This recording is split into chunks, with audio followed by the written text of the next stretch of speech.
LaxFactor Podcast. And I'm back. See, if you're listening, then I'm not even going to cut this, so I'm just here.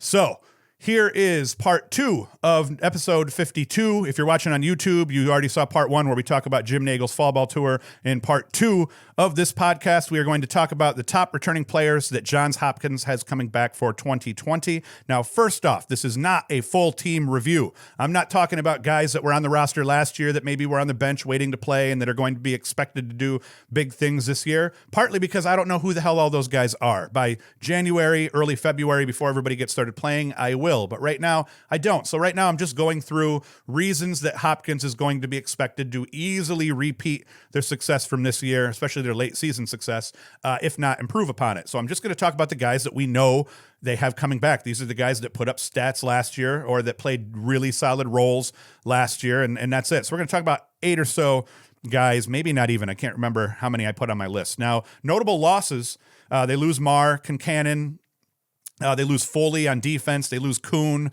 They lost some guys. They lost some short stick midfielders specifically. So on defense, I think they've lost more than they did on offense. Now, yes, they lost Marr, huge contributor. Concannon, he put up his fair share of points also. But as I always say with off-ball attackmen, which Marr certainly was, they're replaceable. It's hard to replace, I think, it's more difficult to replace his leadership probably and his attitude. He had some sweet tude on him. But in terms of his point production, they're going to be able to replace the point production with another off-ball guy. Off-ball guys, every team has that guy who can snipe. They'll often put those guys and help develop those guys as man-up players. You know, a guy like Bradley Voigt at Syracuse, who tore it up last year as an off-ball attackman. That's how he developed. He developed as a player on their man-up sets in his early career. So anyway, yeah, they lose Marr. That's the big one. Well, not even the big one. I mean, they lose Foley and Kuhn. That's pretty big too. So, but they have so many key pieces returning, and those are the guys I'm going to talk about, the known quantities that are coming back. Most of, okay, so we're going to get right into it here.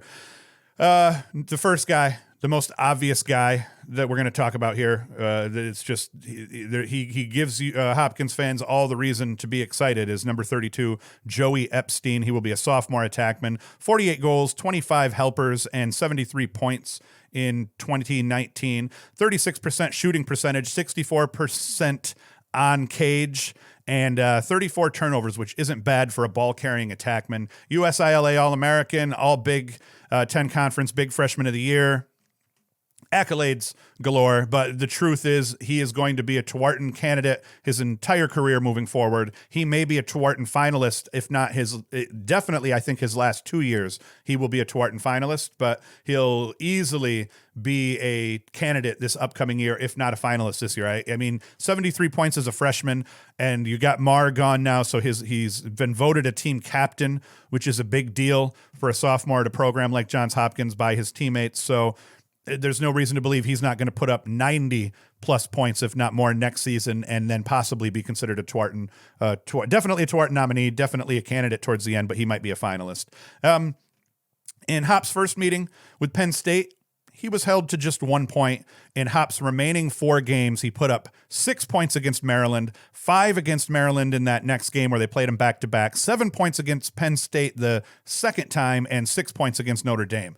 So the kid's no longer a rookie. By the end of that season, and you say that, freshmen become sophomores, usually the last third of the season, and they start playing like vets at that point when they have this type of talent. The sky is the limit for Epstein. He's a vet without the mileage that vets normally come with. His lacrosse IQ is off the charts. I fully expect him to be a Tewaaraton candidate, as I said, with the potential of being a finalist as junior and senior campaigns. By the end of his career, he is going to go down as one of the best to do it, not just at Hopkins, which would be saying something in itself, but one of the best to do it all time. The kid's got that much talent. Water break. Done a lot of talking here. So look forward to seeing his sophomore campaign. Number 14, Cole Williams, senior attackman, 27 goals, 19 assists, and 46 points last year as a junior. And I'd say a lot of people would have called that a letdown. I expected Williams to get above 60 points last year, and he didn't. So I would call that kind of a letdown season for him. I bet you he would consider it the same.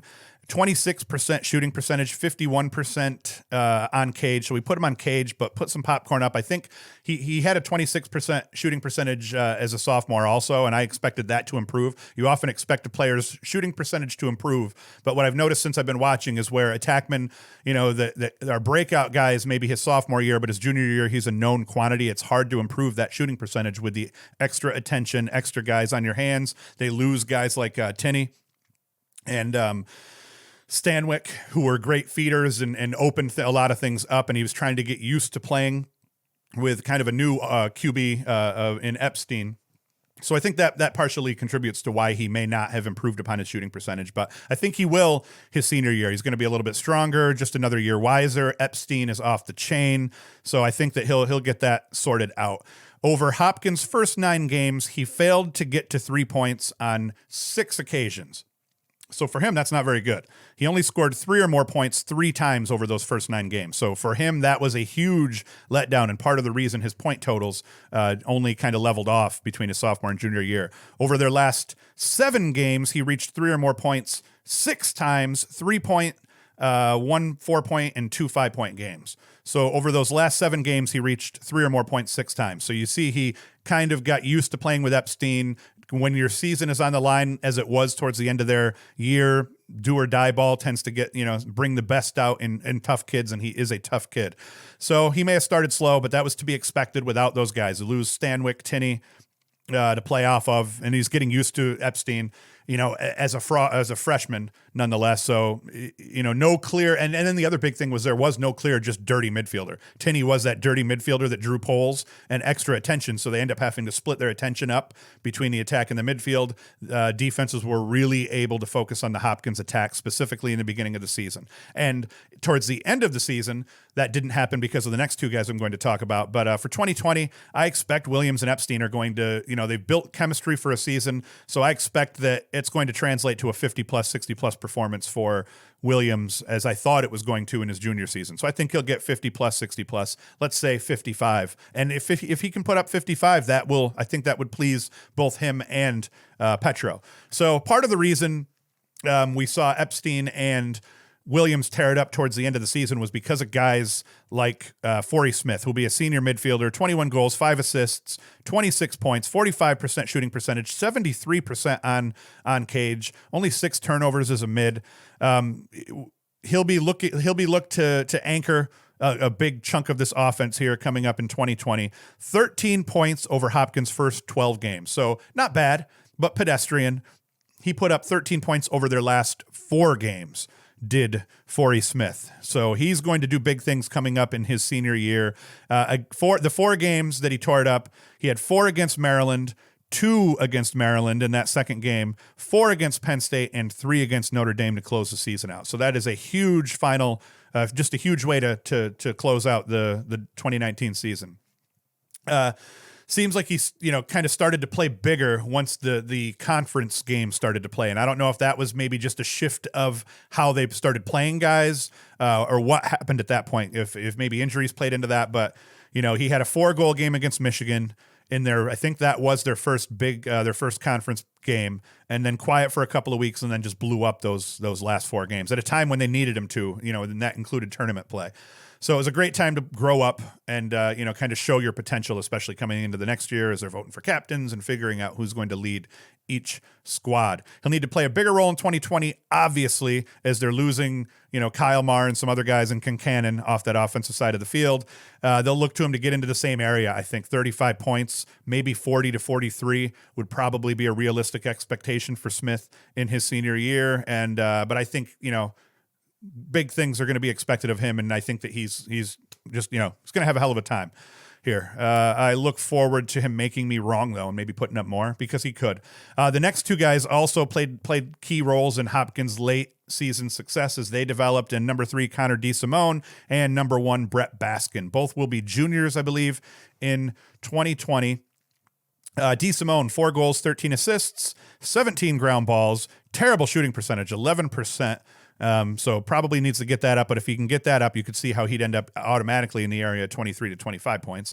50% on cage, 9 turnovers. That's a little bit high considering Brett Baskin, 13 goals, 4 assists. They just flipped. and 39% shooting percentage, almost 70% on cage, 7 turnovers. Both of them capable Dodgers, capable at carrying the ball, will be dangerous on the offensive side of the ball. Both are going to almost 100%, as long as they stay healthy, be 20-point plus scorers again. Both of them very capable of getting above 30. So these are the types of guys, like you look at Syracuse's midfield, where it's just filled with guys that are capable of putting up 20 or 30 points, and these are the types of guys that Hopkins needed to develop. So Hopkins' midfield is in pretty good shape coming into 2020, and they've got a lot of guys that are going to be able to fill off the bench, and new recruits coming in that are going to play key roles there as well.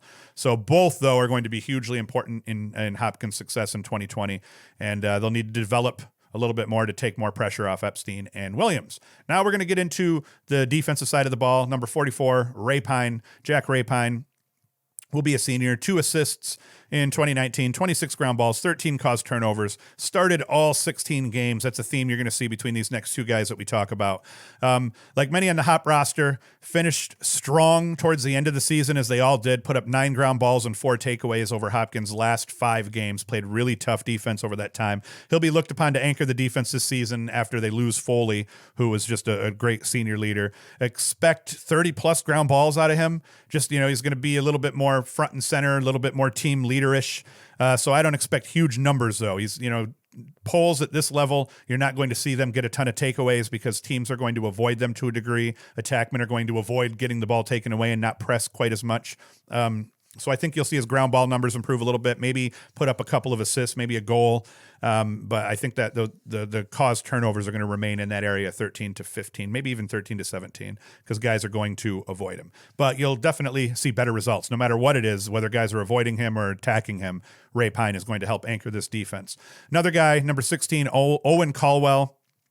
Also a senior, 2 goals, 1 assist, 3 points, 31 ground balls, and 11 caused turnovers. Flashy, gets up the field well, physical, and he will beat on people. A lot of penalty minutes out of this kid, draw flags at times. He will lay lumber, but that's always good also. Capable pull, and he can take the ball away. He'll probably see a little bit more improvement, maybe, between these 2 seasons in his turnover numbers, just because you can't avoid all of the pulls, and I feel like Rapine's one that they're going to definitely avoid. So maybe he ends up with 35 ground balls and 15 caused turnovers, something like that, but very capable, and he'll help anchor this defense. These 2 guys are a reason that even with losing Foley and Kuhn and some other guys, they're not going to fall off too badly on the defensive side of the ball.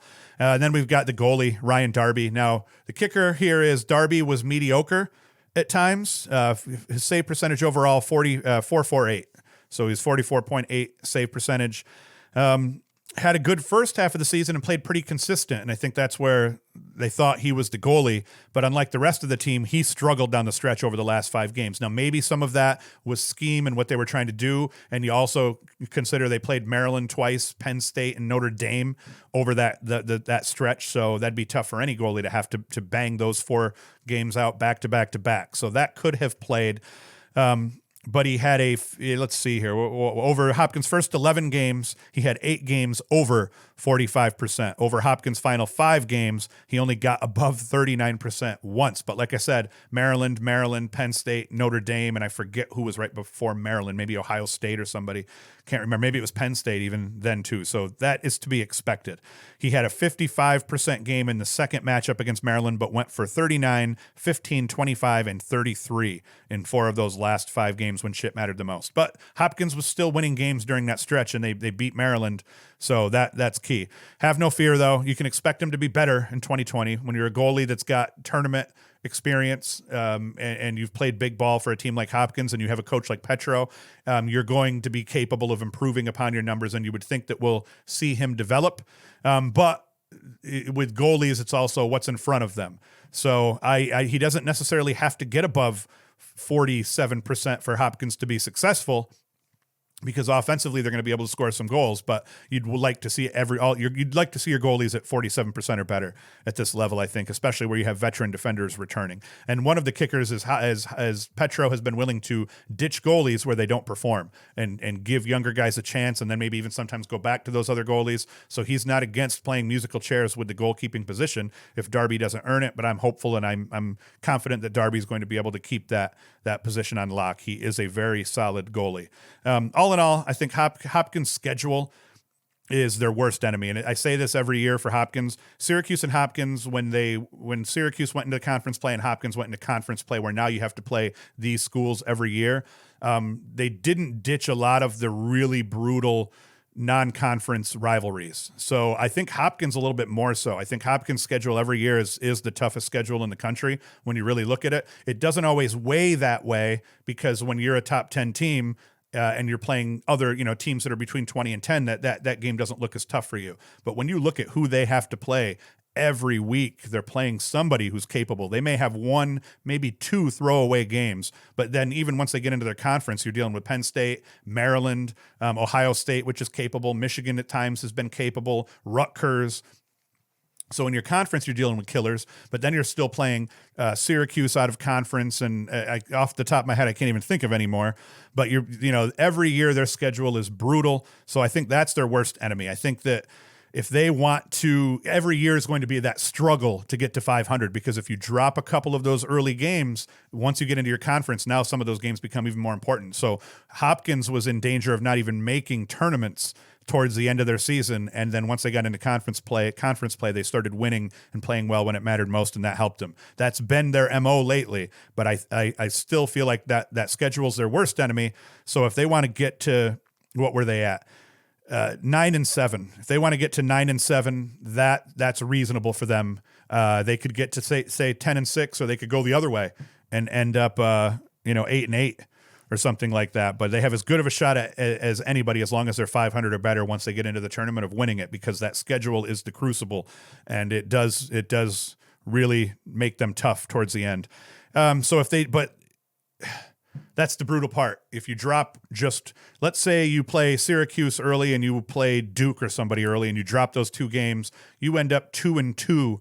Say after your first four, and then you still have the conference that you have to play in, where you're still playing Penn State, Maryland. In the tournament, you end up playing teams like Penn State, Maryland again, Ohio State.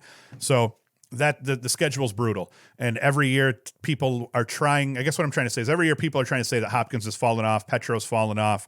They need a coaching change at Johns Hopkins. But I think the reality is they might just need a scheduling change, because when you look at what they do to themselves, a 9-7 record with their schedule is not that bad in today's lacrosse climate. That's elite still. You're getting to 10 wins with the schedule that, or getting even approaching 10 wins and getting above 500 with the schedule that Hopkins has on paper every single year. That's a huge accomplishment. So I've never gotten behind the talk. I like hearing the talk because I'm a Syracuse fan and grew up a Hopkins hater. So I like seeing all the anger out of the Hopkins fan base and everything like that. But I've never been one that thought Petro needed to go. I think Petro is one of the best coaches of all time, and I do not think he has even come close to losing that team. I think what he's done is literally just said, you guys are going to pull up your skirts and you're going to play some serious lacrosse every fucking weekend. And it is, by the end of the year, every year they play tough. And they still beat teams in the first round of the NCAA tournament when they go. So I think if your team is consistently getting past the first round of the NCAA tournament, which Hopkins has done over the last 10 years, then I think that you're doing your job. You're getting there, you're winning a game, and then beyond that, everything's gravy, because the NCAA tournament is brutal. Brutal, I tell you. So that is it. That is the quick hit Hopkins preview. If you're going to light me up, make it be because I pronounced someone's name wrong or I forgot a really super obvious guy.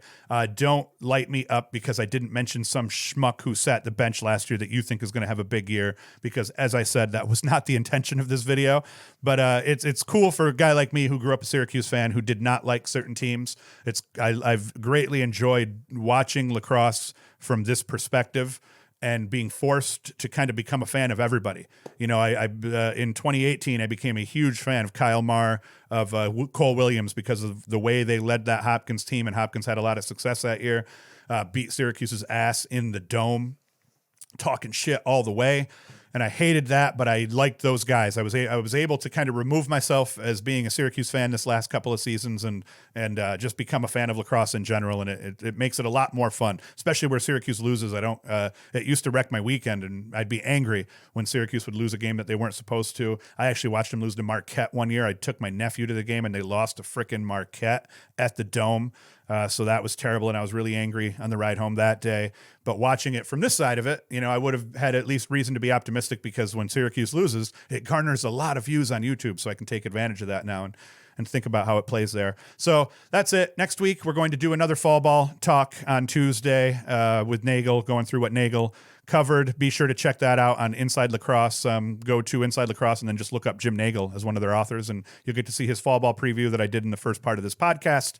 And be sure to go to LaxFactor.com. You can listen to this full podcast, part 1 and 2 together, audio version. We'll have both part 1 and part 2 embedded on the number 52, episode 52 blog post up on the website at LaxFactor.com. So you can go there and read an accompanying blog post, see both videos, see the audio podcast, and everything else we have to offer. Be sure to like, subscribe, share, hit the notification bell, all that good crap, and go to LaxFactor.com if you want to get some swag, hats, t-shirts, coffee mugs. And I think I might have forgot to mention, we're going to raffle off these shorts.